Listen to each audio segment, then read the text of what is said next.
Hi, I'm Rachel McCloud. I'm a licensed clinical social worker and emotional wellness coach and mental health therapist. And I want to talk with you today about a topic I'm very passionate about. And it's called, well, I'm titling this episode Selflessness, Selfishness, and Mental Health.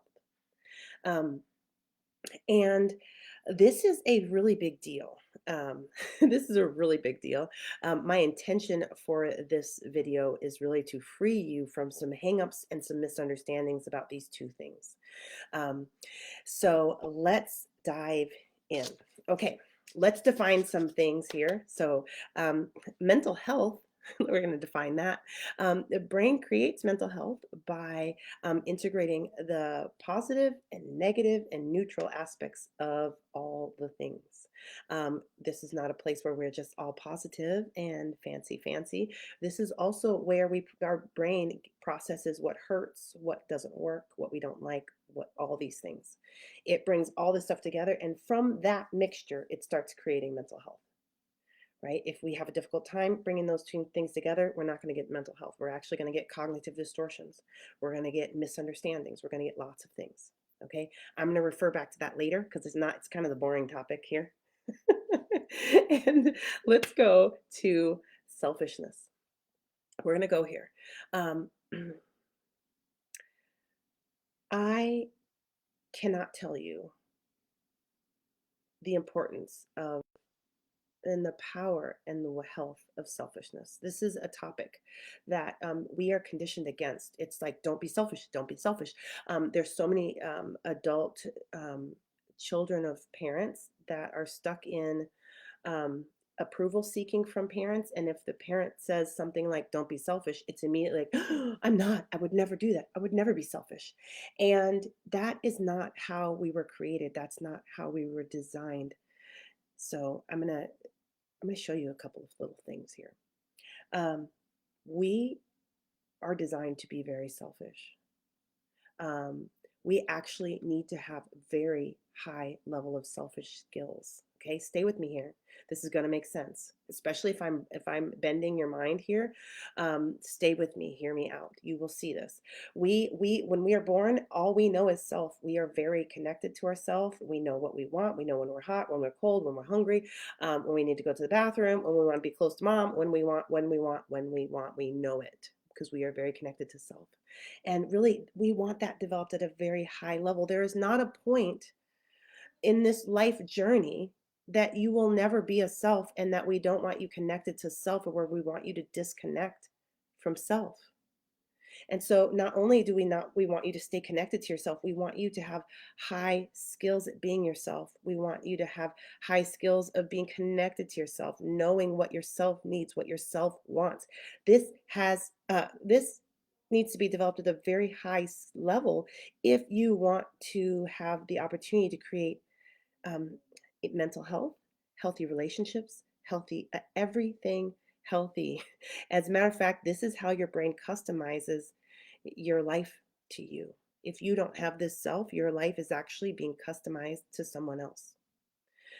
In dynamics where we're seeking our parents' approval or maybe our partner's approval or someone else's approval because we were conditioned as children to do that, our brain has bypassed the self and is going towards this person. What would they think? And so the brain is actually customizing our life for that person. And so we'll probably experience a lot of pain and distress because we're actually not aligned with self. We're basically a self in somebody else's life. Okay, that's complex. I don't think I've wandered that far off the path, and I'm that path has me very intrigued because I think it's a found. I want to go and explore that, but that's not why I'm here. Okay, so let's come back. The thing is, we want a high level of selfishness, right? But what we do with children is we really try to say, "Don't be selfish, don't be selfish," and we will actively work to disengage them from their selfishness. And this is the opposite of what needs to take place. We actually need to help them stay connected to themselves. What we also need to do is we want these children to also have high level empathy skills. right? This is something that is not natural to us. It is a front brain activity. Empathy is a front brain activity, which means it doesn't run on the instinctual stuff. It is higher level reasoning. It is very powerful, and it's something that we practice in our brain. We wire in. Um, and so when we have kids that are selfish, and you have selfish kids, great, excellent work. They're still connected to themselves. What we also need is we need you to also teach them the empathy, right? And that's a different practice here. I'm going to give you a demonstration of that. You can understand that in childhood easily, or more easily than not. But what will happen if we have these two things at a high level? We will be able to navigate our world, knowing what we want, need, feel, desire, and include other people's perspectives, other people's reality in our actions. If we have high level empathy skills but low selfishness skills, what we'll have is this is where people pleasing takes place. We have codependence, tons of fawning, and we just have there's a lot of pain in this place. Um, and it's like for the higher good, and it's not usually. It comes from a dynamic also of um, it comes with the I'll take a loss, you take the win, right? That's the foundation there. I'll take a loss, you take the win. I need you to win. I need you to feel good. I need you to feel this way. It doesn't really matter what I need or want. I need you to feel this way. That's when we're not really having empathy for the self. And we're only having empathy for the outside world. Um, and so if we have empathy, tons of empathy and no selfishness, codependence, dissatisfaction, grief, tons of stuff right here. And this is also where we can really abuse the self. We can drag the self behind us through our life. Um, that's not mental health. That's something entirely different. Now, if you have high levels of selfishness, low levels of empathy, what you have here is the foundation for narcissism, right? This is what we're all afraid of. Oh, you're so selfish. You don't think about anybody but yourself. No, no, these are things that we throw at each other and we accuse each other. These are things that we are afraid of. We're afraid of having all this selfishness and low empathy, right? And so and no empathy. This is the space. And we should be afraid of this. This is not good. This is where we will run over people. We will treat people poorly. We are abusing people. This is a bad space. We really, I don't want to use the word bad. This is a dysfunctional space, and it's a destructive space. Also, what we want is lots of selfishness, high level developed selfishness skills, and high level empathy. And to get in a place like that is really powerful. It is, it's transformative. It's connective. It's the foundation of creating win-wins. I know what my win is because I'm hearing myself. I know what I want. I'm connected to my desires, my wants, my preferences, what feels good, what doesn't. I'm connected to that, and I know what my win is, and I can come to the table and know that you have a win too. Let's see if we can create something together that is inclusive of my win and your win. And that's really where we will collaborate, we will create new things where the two come together and make more than two, right? That's where synergy occurs. That's where you have the opportunities for synergy. If only one person is coming with high level of selfishness skills, high levels empathy skills, and the other person has a low level uh, selfishness skills, high level empathy skills, um, that's really difficult because only one of those people are prepared to come to the conversation with their win identified and the ability um, to create something inclusive of their win and the other person's win. The other person will only be able to create with the other person's win. They don't know what they want. They don't know what they need. All this stuff speaks to disconnection with the self. This is important for all the dynamics that we're in life. And I personally um, have a lot of feelings about whether or not we want to be in dynamics with people who don't know, or when people don't know what they need, what they want, because the place there we have to guess what they want. We have to try to figure out what they want. It really brings in lots of confusion into the situation, and I've been on both parts of that. I think most of us have, if we can really be honest with ourselves, we've been in places where we know exactly what the other person wants, and we have no idea what we want. I would suggest that's not a time to collaborate. That's a time for listening to the self, right? And reconnecting to the self. What do I need in this situation? What would be awesome, right? Um, that's really important. Uh, which we're back at that high level of empathy, high level of selfishness. Um, and I was talking today to a client, and I said to them, I said, because we're talking about being separated from the self. There are so many dynamics in our society, in our families, in our culture, in our self, that disconnect us from the self. Um, that this is one of the greatest crimes against humanity, right? This is one of the greatest pains that will be created on the earth. This is one of the root causes of so many of the dysfunctions here. The reasons why we allow abuse, the reasons why we gosh, um, my brain is empty here. I just want to sit and say this is a crime. Um, to disconnect somebody with what they want, how they feel, what they notice, the signals from their body. And most people are not doing this intentionally. There are systems that actively do this, but um, this is not something a mother wants to do with a child. This is usually not something a father wants to do with a child. It's definitely against our instincts. However, if that person is disconnected from themselves, they will also disconnect. They will help wire their child in a way that does not is not inclusive of that child's self. Maybe if a parent is programmed to never be selfish and to always think about everybody else and sacrifice for everybody else and make sure that you're accommodating other people's comforts without any thoughts of your own, that's the same dynamic they're going to set up in their child, or a mirror opposite one, which is just as dangerous. It's not health, it's opposites, either or, either or. It's not integrated, all this yummy grays and blues and pinks and stuff that goes into health, mental health. It's not discount me, include you, right? That's all or nothing. That's either or. That's one extreme or the other. That's it's dangerous. It's painful. It's dysfunctional. It's limiting.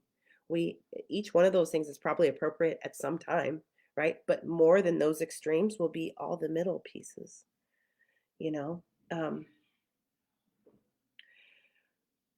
so that's my little spiel on selfishness, and I could go on and on, um, but I think I've said enough here. And I'm going to jump over to talking through selflessness, and but before I do, um, the reconnection to the self is foundational to how I walk people through the process of resolving symptoms of anxiety, depression, and traumatic stress. Once the brain can see why, where this panic is coming from, and can connect with it, it will heal and resolve it. Gone. Panic attacks gone.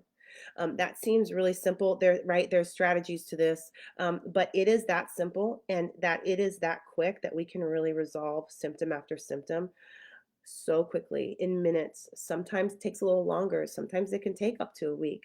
But we're working at this. And so if we can get the brain to come tune into the self, why are we doing this? Right? And it can find this, all of a sudden problems resolve just like that. Um, and so this selfishness piece is so much more powerful than I could even hope to explain. It is one of to be able to turn the prefrontal cortex, the inner observer onto the self. the wounds of the self, the desires of the self, the pains of the self, the anxiety symptoms of the self, the post-traumatic stress of the self, all of a sudden that symptom is dissolved and the brain will actually rebuild in that exact place function and health and wellness. Like in a place where you had panic, now all of a sudden, if your brain can get in there, and if the brain can turn on to the self in that space, which is difficult because there's pain there. Brains don't like to look at pain, they want to run away. But if you can get in there, um, the panic gets processed out of there, and the brain is like, what are we going to build in here? And it will build. And the next thing you know, like let's say you're panicking about heights or snakes or conflict, right? Um, all of a sudden, that's gone, and a new way of being with that occurs. And that might sound like crazy talk, but that's what I'm doing all the time. And I did it for myself first. I did this work with my fear of heights that I actually didn't know that I had. I went from wanting to throw up on a building to, after 3 rounds of tapping, um, I might have done collarbone breathing. I don't know. One of the interventions. I teach them. Go try them. I send them trainings out for free on my email list. Um, but I didn't want to throw up anymore, and I didn't have to walk along the wall. Anyway, I don't know what it was about that building, but whatever. I could actually walk like a regular human around the building. So, so I just know this is how brains work, and it's actually reliable over and over and over again. So, and this is the foundation of what I'm teaching people to do in in my program, my 8-part program. And I don't say, hey, let's tune into yourself. No, I just give you exercises that you actually have to turn into the self, and your brain is ready to do that. Um, you actually have to turn into the self to um, to complete the work. And brain's like, oh, I'm just going to go find all this information. It's not even thinking it's all about me. But because it's doing that, it's not only healing, but it's reconnecting the neural pathways to the self, right? To the part of us that thinks and feels and desires and longs for and wants and understands and prefers. I have it written down here, and knows. That stuff isn't the self, but it's coming from the self. And so, if the more we have the practice of going and listening to the self, hey, self, what's up with this? The more we're building that relationship, those neural pathways get stronger. We're rewiring in the self, the communication, we're learning, we're actually building in uh, the, the neurological hardware for having a great relationship with ourself, which is one of the um, not talked about features of my program. This is one of the things, one of the underlying layers of wellness that need to be strong and healthy to occur. So it's built in. Um, so okay, selflessness. Okay, let's tune over here. I'm going to humor everyone with selflessness talk. Okay, now you already know I do not believe that there's anything we should be doing here that does not include the self. I don't think we're supposed to be selfless, but let's pretend that there is something called selflessness. And as I humored this, the only place I can find this is in my experiences with things like volleyball. Okay, and watch me go here, because I think that you'll see what I'm talking about in a second. Um, because I played enough volleyball and I got enough experience with myself in volleyball, I could get to a place where I could do things without considering myself at all. Like my hands aren't even hands, right? When you go and when you go write letters, your hand, you've done it so many times, you're writing the letter. You don't even consider that your hand is writing the letter until you get a cramp in your hand and your hand gives you feedback. Hey, we'd like a break. You know, it's just like you're in this flow state. I think this is a beautiful place. I think brains love this place. This is a place of extreme mastery. And I do think that selflessness in its highest, most healthy form is mastery of being the self. And anywhere that you have mastered being the self, you all of a sudden get to step into a space of flow where you're just yourself without even thinking about it. And you're available to so many other things. You're actually available to hearing other people, listening to other people, including other people, other items, other things. You're just in flow. It's like that if you're playing a sport or you're in a video game and you're just not, you're just, you become the energy that flows, right? You're you're not even tuning in to yourself. I would say you got there because you tuned into yourself so many times, so many ways that you were able to build some pretty powerful, um, masteryful subconscious programs of being the self so that you don't even have to consider the self because you've already done it so many, many times, right? And so I would encourage that, right? What if we could be selfless in our intimacy, right? We've been, we've resolved, we've been ourselves so many times in an intimate situation, right? That we've healed any unresolved wounds, we've miscommunications, we've already healed through them. What if we're also healing in all those stories, those subconscious brain trash stories where it tells us they mean this, they mean that, they probably think this about me? What if we've gotten through all that stuff and we can actually just be in this space of intimacy with mastery, with like total, like the self dissolves and you're just in that space? That's the good stuff. That's what we're working for. If you have not seen a video of mine, it's called The Four Levels of Competence. You can find that on YouTube. You can search for that in Facebook.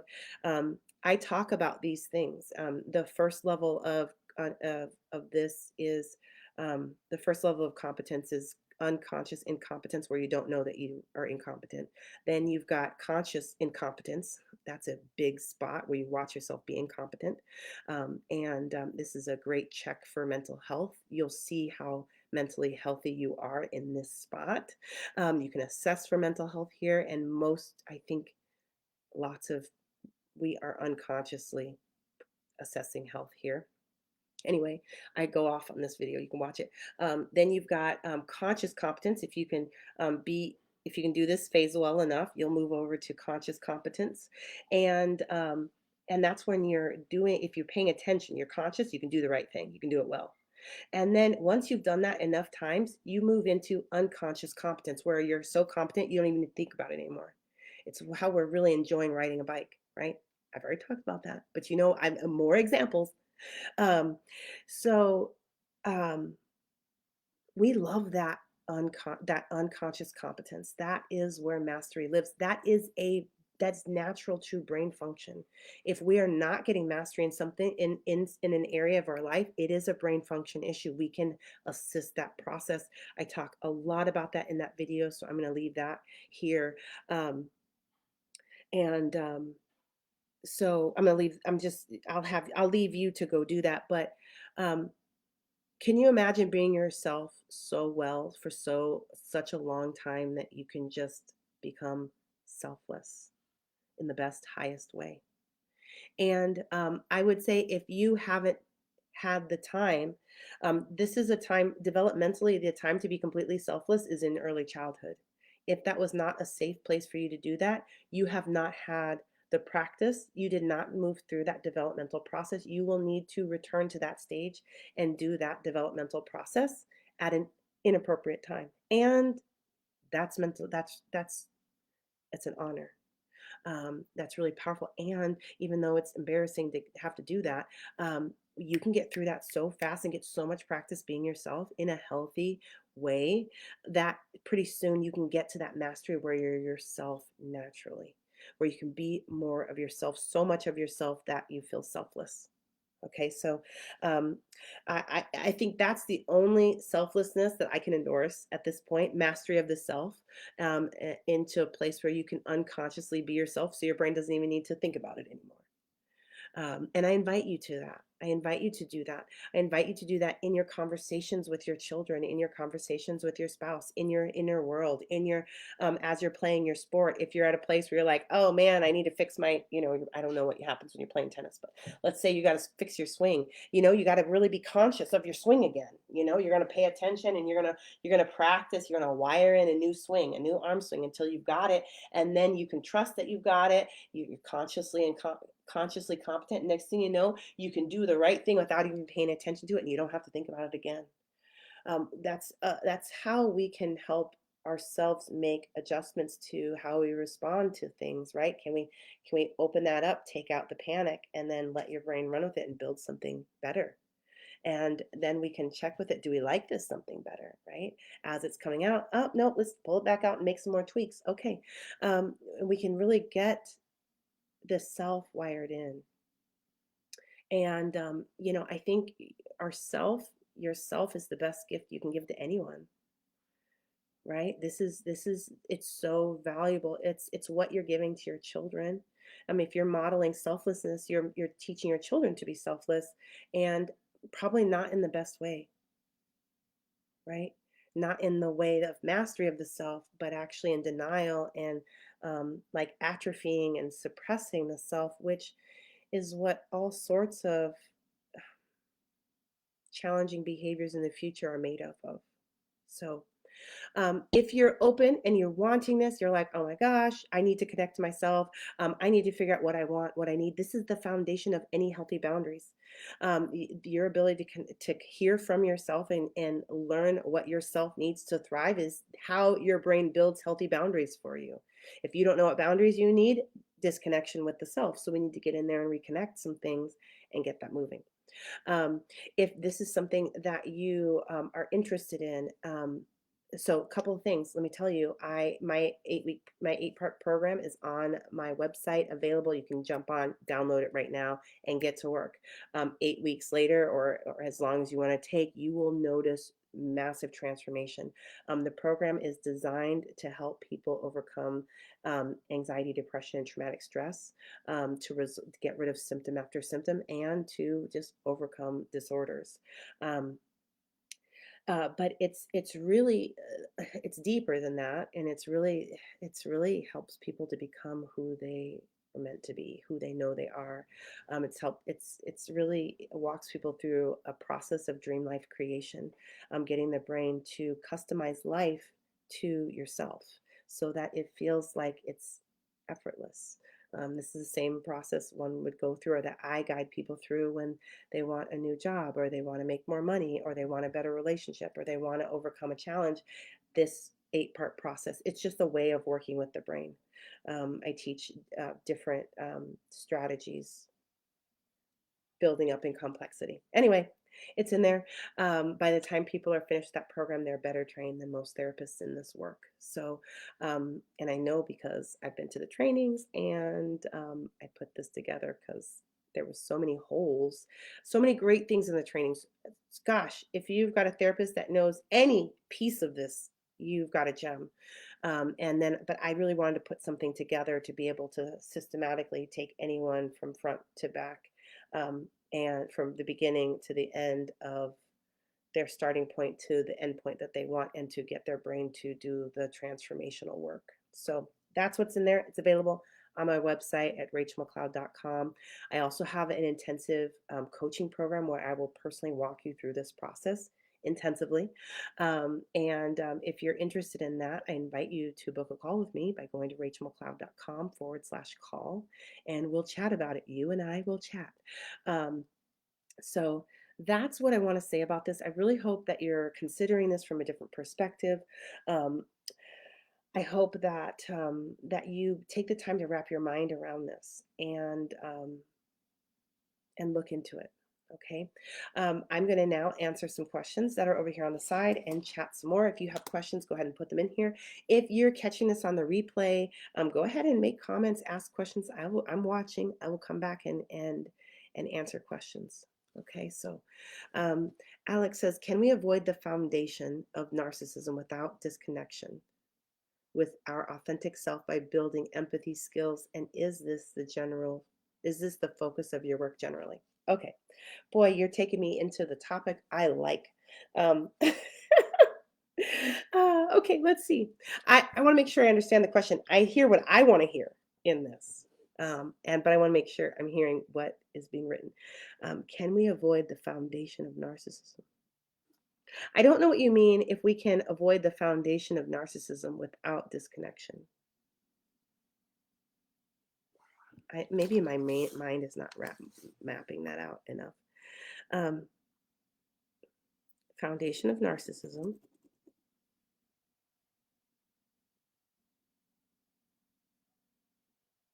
Um, so narcissism is not avoided by disconnecting with the self. That is suppression of the self, and all the narcissism stays intact. Which is interesting because, okay, let me give you my definition of narcissistic tendencies. Maybe even narcissism. I'm not certain. Um, I think that narcissism is native to the human brain. This is my functional evaluation of this and how I work with this piece. Um, I think narcissism is native to the brain. I think it is an integration disorder. It's I think that any place that we cannot process our emotions, we will end up with narcissistic tendencies in them, right? So, because the brain learns, we are learning how to see ourselves and others through processing the information coming through our senses. This is our sensory machine, our body. That information passes to the front of the brain where it's understood, sorted, analyzed, processed, understood, words given, um, and where the ability to see multiple perspectives exists. Um, because some of the information is pain, it gets the survival system jumps on it and pushes it down. We want to get the survival system off of that and get all of that information to the front of the brain. That's how processing takes place. You'll see this in a ton of other videos. Um, and also, I have a webinar on my website speaking directly to this processing issue. Um, so if you can't, if the emotions are coming up that tell you about other people are getting blocked by your brain, by your survival system, because it's a threat. Your survival system is interpreting it as a threat, because this is what survival systems do. Um, that stuff stays in the body, and it also fuels behaviors, right? Whether they're fight, flight, freeze, faint, or fawn, that's happening.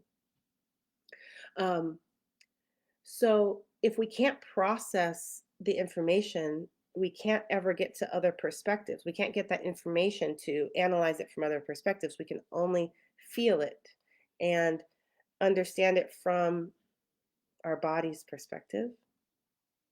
But it doesn't avoid narcissism. Okay, so I think I would need a whole video for this, and I need to map it out and show some diagrams. But a lot of people, when they see their narcissism, they want to shut it all down. Oh my God, no, suppress. I'm not doing that. Um, I'm not. I'm not. I'm not having confrontations because when I do, I don't care what anybody else thinks, and I just want to win the fight. Right?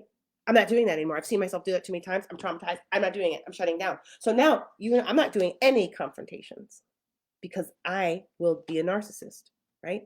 Um, so that's actually creating more problems and more disorder. And it's creating a new layer on top of an already problem. Before you were just narcissist. Now you're a narcissist suppressed and layers on top. And it's going to be difficult to interact with that person. Um, because it's difficult to interact with people that have these issues going on here, because even though they might be consciously wanting to engage in real life, the rest of the brain wants to deal with this narcissism problem.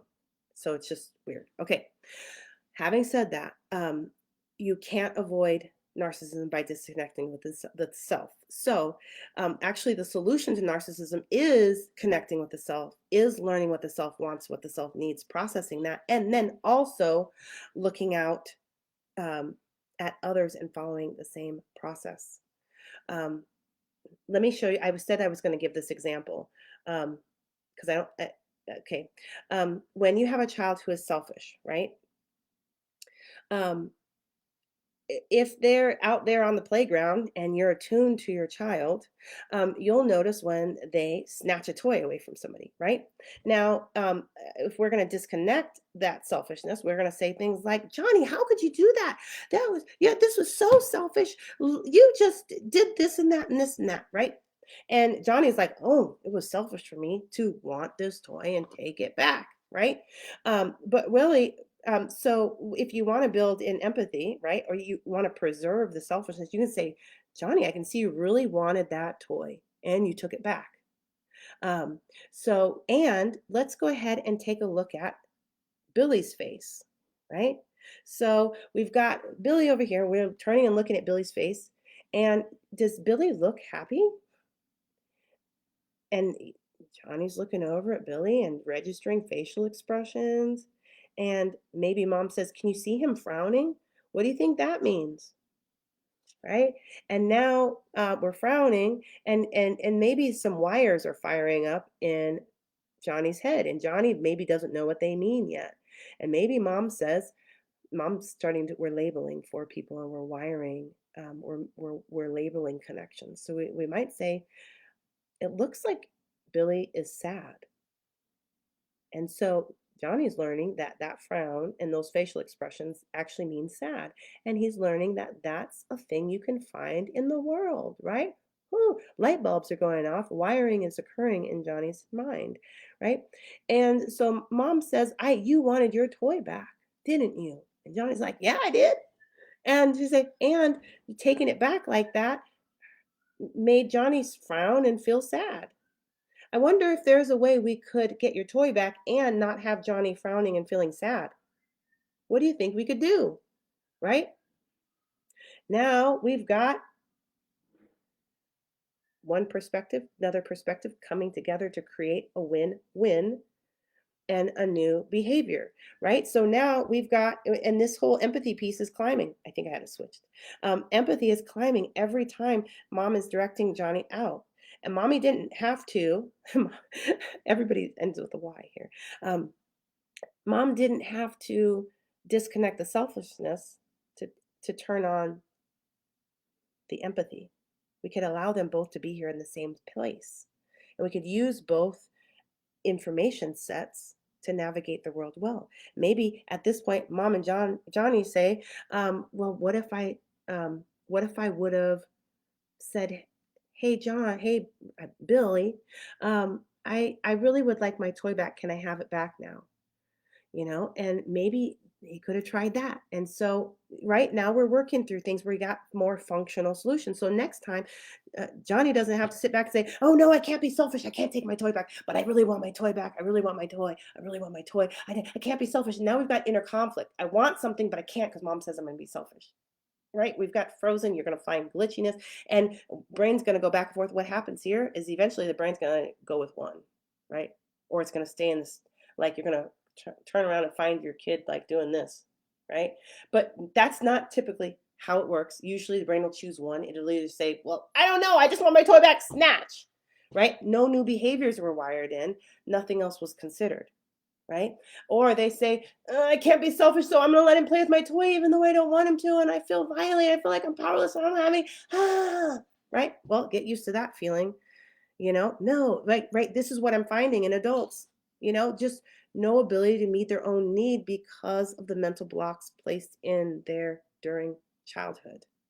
And so once the brain can come around and look at that, all of a sudden it'll dissolve that and say, well, why can't we just say X, Y, and Z? And it's good that I wanted this, and it's also helpful for me to be kind and use higher level skills, right? Right. And so we're liberating the self to really meet the needs and attend to the situations and others in a way that's constructive and synergistic, as opposed to either or. Somebody takes a win, somebody takes a loss. And when we have narcissists are committed to taking the win, right? And the other one loses, period. And so turning that other piece on is vital, and we can start that at any time. I'm not an expert in narcissism recovery. Um, and I'm not even going to pretend to even get in their field, but in the sense of narcissistic tendencies, narcissistic thinking, that is absolutely in this, and I think native to all brains. Just do we get a dysfunction or not? Um, so that's what I'm thinking there. And so the more we build the empathy skills for ourselves and others, right? We have to have internal empathy and external empathy. And for me, this was not, I did not come packaged with high level empathy skills. I did not. As a matter of fact, it's one of my superpowers now professionally and showing up pretty well in my life. I have room for improvement. Um, and every piece of empathy I have is because I built it and cranked it and built it in. I did not know I was doing that, but now it's, like I said, one of my superpowers. And so, and it was every little drop of empathy that I created was precious to me. When I first understood that I was frustrated, I was journaling, right? And I'm like, I just feel so. I'm cave womaning, right? This feeling has never reached the front of my brain to be worded before, right? That I'm mind blowing. Um, and all of a sudden it gets up there and it's like, oh, I'm frustrated. Okay, I'm so frustrated. And then when I went out, I saw the same expressions on other people, and I was like, you're frustrated. And then I would say, you're frustrated. And I was no longer afraid or worried about that facial expression, like, oh my gosh, like I understood in myself, it's frustration. I'm seeing it there. I'm interested. I'm leaning in. Tell me more. Right? Now I have a functional way of being with my frustration and others. Gosh, this is the focus. This is one of the outcomes of my work. And um, this is not I even want to depersonalize this. This is one of the outputs of healthy brain function and effective brain function. If your brain can, it's going to create the end product of empathy, right? That's what brains make. They make empathy. That's an end product. You don't get there by saying I'm going to have empathy. You get there because your brain actually made that stuff. And you can quantify it and you can qualify it and you can assess it to see if it's empathy or not. It's a whole nother topic. I need to do that video soon. Um, um, Acceptance, that's a product of healthy brain function and processing. People that can't accept things, I can't accept this happened, I'm still struggling with this. People Forgiveness is an end product. That means that they're stuck in a processing place, and it doesn't mean that they're going to be stuck forever or that it's a massive stuck. It's just that there something stuck in their brain cannot complete the process for making acceptance, forgiveness, empathy. um, there's another couple of pieces in there. I'd love to name them, but I can't. New ways of being, right? If we're still doing the same thing over and over again, cycling through, that's a functioning process. So while this is an end product of my work, this is actually just healthy, effective brain function that just is, and that's really the stuff I rely on to help people's brain do the healing work. They need to actually create health and wellness. Brains do this. If they're not doing it, there's something stuck. Um, so this is not the focus of my work per se. This is definitely the end product of my work and what people are talking about. Um, so many of my clients are talking about how long they spent helping other people. One of them said that it was because they could not help themselves. They could not even tune into themselves. Their trauma was so intense and so young that they were disconnected from themselves this whole time. And so that desire to help themselves just had to go somewhere. It went on to other people. And now that they're doing that for themselves, gosh, it's beautiful. They're doing so many wonderful things are happening in their life, their career, their relationships. And I'm hearing that across the board. So um, this is good stuff. This reconnection to the self, so beautiful. Okay, next question. Why does it feel so good when we serve others and are served by selfless people? Um, how we? Oh, you know what? I think that I think um, if we could really assess, and I think that what this video will help people do is assess selfless people, not the people themselves, but are they really doing selflessness? So many of us are actually doing fawning and suppressing. So many of the selflessness that we see is actually a survival state, and it's not genuine giving. Um, and so when we are receiving from those people, um,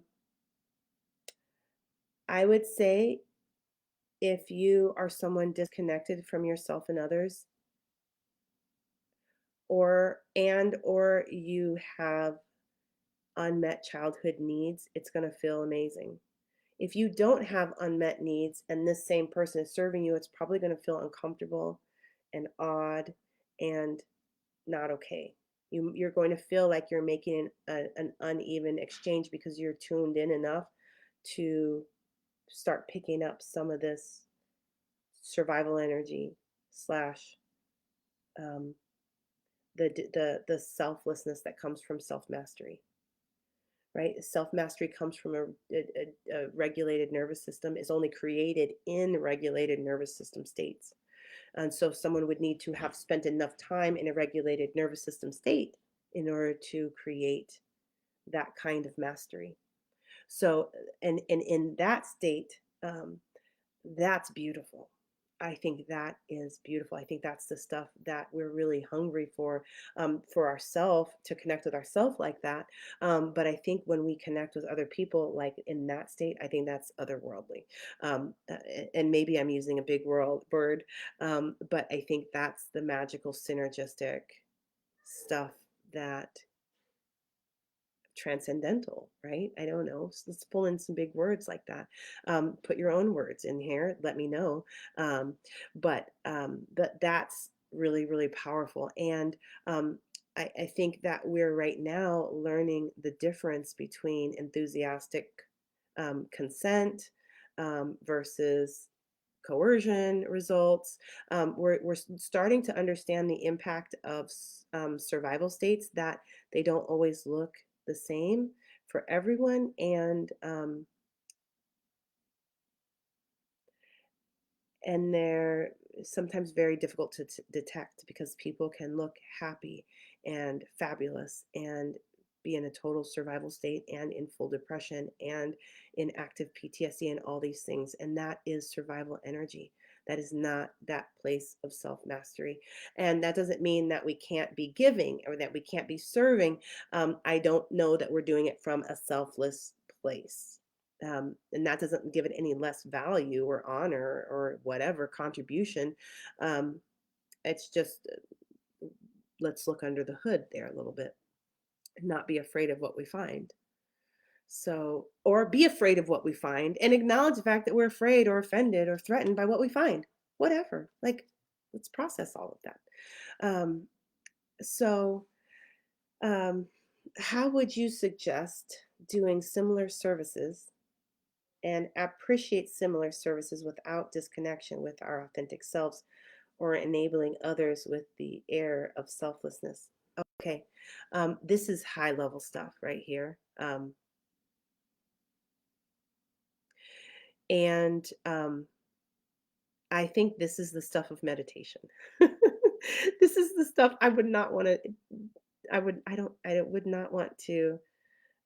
This sounds like some sacred work, but I think it's worthy of discussion. But I'm finding myself resistant because of how important this is and nuanced. And I think that the piece here comes from having a regulated nervous system. I think if we're desperate for the support that somebody else is going to give us, and we'll take it whether or not they're in a survival state or not, then I think that's really where we want to look at our own nervous system regulation.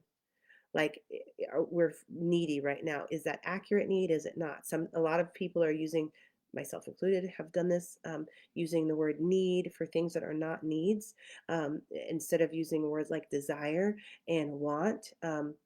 they're using need. And so we're inviting the survival system into those conversations when it's not appropriate and it's less helpful. Like, we really don't want the survival system involved with any of our activities except for actual survival.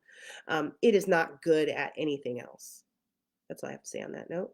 I mean, I love the survival system and all, but we don't want it involved if it's not really needing to be involved. So I think in that state, and if we're finding ourselves giving and we really don't want to, uh, that would be a time to regulate your nervous system. Use some interventions. Can you do some tapping? Can you do some? Can you do some EMDR? Can you do some alternating bilateral stimulation music? Can you do some deep breathing? Can you take a walk? Can you pull yourself out of that situation and get your nervous system right? Sometimes when we're in those states where we're under compulsion, and that's not a place where we have choice, where we actually can't stop compulsively serving others, the same way people with OCD can't stop cleaning things, right? It's the survival system will not allow the person to stop. um, so I would say the key is of getting out of all of these dynamics and all the other dynamics we don't want to be in is regulating our nervous system. That's where all the brain is free to really process all the material, and really work together as a whole in a whole brain state, and really find optimal solutions that are customized to you and the actual situation, not outdated perceptions of the situation or inaccurate perceptions of the situation. So that regulated nervous system is the jam. And it's what all the health and mastery is. That's the state that we can do those activities in. So if our nervous system is regulated, is this a symptom of connection to our authentic self? Hmm. Interesting. Boy, you are coming for it today. um, I think about these things. I'm glad you're asking. Um,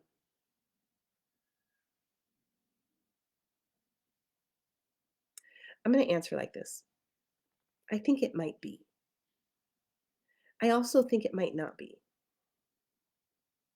I think it might be actually a function of the mind body system to regulate itself and to create calm and peace and safety.